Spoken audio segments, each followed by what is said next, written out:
ఈ విశ్వంలో ప్రతి జీవి పుట్టకముందే ఒక కథగా రాయబడుతుంది.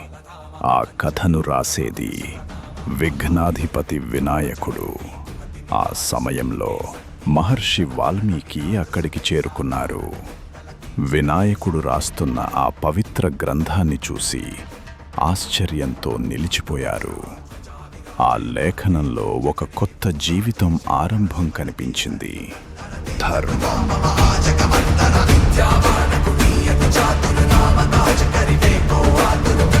ధైర్యం,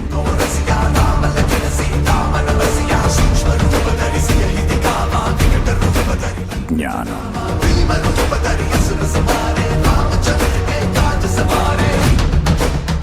ప్రేమ,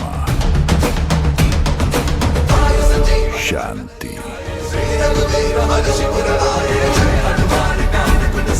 బలం.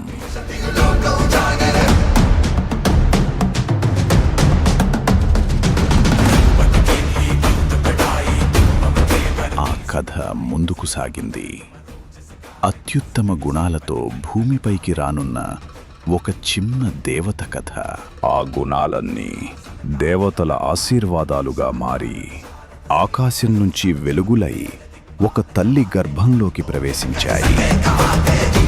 ఈ సమస్త దివ్య గుణాల ఆశీస్సులతో, దేవతల కరుణా కటాక్షంతో, విఘ్నేశ్వరుని ఆశీర్వాదాల మధ్య ఈ చిన్నారికి అందిస్తున్న అందమైన పేరు